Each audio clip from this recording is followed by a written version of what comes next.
Alright, a happy Sunday, man anotangalo.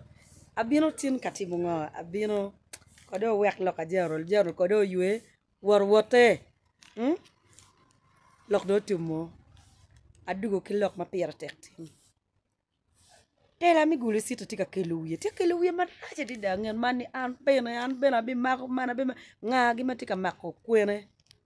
Amir mi update ki opinion pool. Bol kuini o wajlok ki o kita tamiti kere. Atie mangata mo pidi.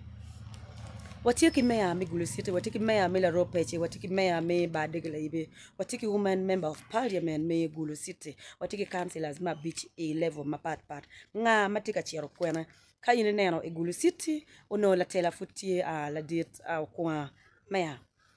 Meya kombe chawane 2026 bobiyono kachunga machalo candidates machel. Mario watiki council kitara Tony, mawanwe ngayone la pedida mon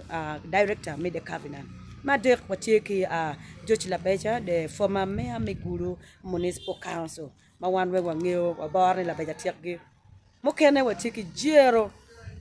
mola dit jero mawanwe ngeo joni gitika bino ko di ba.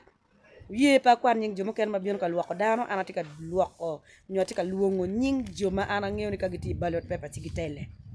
intamiti ni ngoy kom jo angwen aw ke kenya wachere woman member of parliament wacheki mego Betia Olichan mafutek wane ngeo ni mien gulu wacheki speaker mi gulu city mono mego Alima Joyce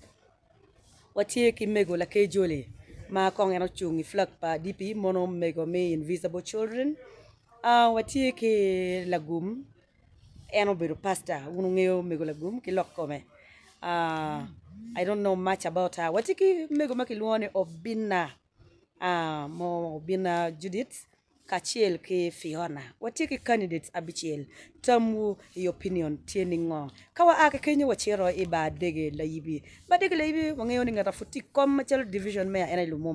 Lumumba kombe chawa ni awube mungwel ai komali buam kilwo nyeni boy ka mono ruba kene Daniel o wachi komme ene ki vulo imete bino gang mabene pat ki meno dano tika bino watika kena sukari beno no tika bino watiki alwalwani ngo ayela jiji ayela beno wachi pere kero ba kene ko ba kecha min ko ba kechu Robert ma obedo speaker ma mege bene tika bino kenyu kamuti ni ngo un luak me ba degela yibi pini neno kui mi MP me ba degla ibi mapenduzi futi kom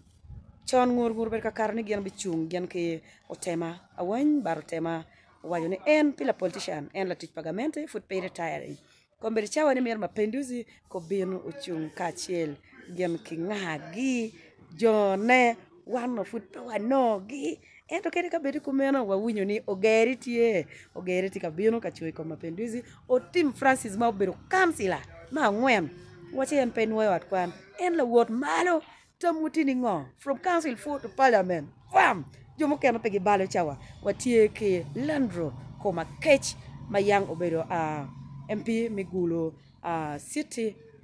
Migulo municipal egine parliament me Uganda mapat beno kimeno wati makilwa luoni Mungu weto wera ke no tamiti ni ngo kuno ka watiego man waduga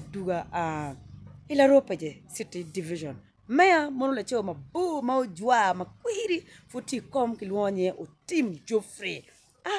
mo beno tuje ka gwe wa en kira era be gifta ene pedong metu ni ko kwano betie nyongo en dong gino baro en la wat tika bino neno umaya beno wa won kom chuka dit ken en perome en tika bino abonga bena abonga tika bino dano duong ila ro peche tamuti ningo me afruti ma be kero none miero ki kop ngan mo kena ko betie wa kenyo wa chere kom council ma bij mila ro peche ko wekti na wek kui pa fada onen futi kom en be fru retaining come tika tij ma be en to lewya wachi ene dek bero RDC dong ene biro li wam emete ret la cho tamiti ni ngong iloka kui pa fado nen ka chiel ki mego Grace atimo lewya ben so ngom beno wayni en dong tije media ma ko tel telo olo come en beno mero ni ko item en beno wagi bi nyona geno nen no kui ma dong tika yomo chuny walo ene kui matila ro pa je south wadok Francis Awuoro wachi ene dek dong lok me sub county en peke binywaro gange wam la ropa je south machalo kansila ma bich Ikom Honorable Odong Morris Wood Palutiri. Ay. Jimmy Chao Butuak. But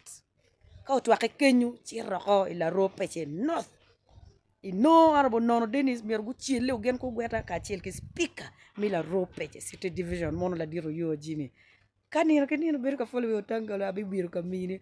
Kit madano tika chanye kere ken gang yen me tiki kero itiki duan e mero chu kwanyo fom mai ken timbe yen boxing otangalo abi bere gulu city achiro ya duon mo kene for advertisement we kingi ikar ma kuir ramo no lwa o ngi through office otangalo afoyo amaro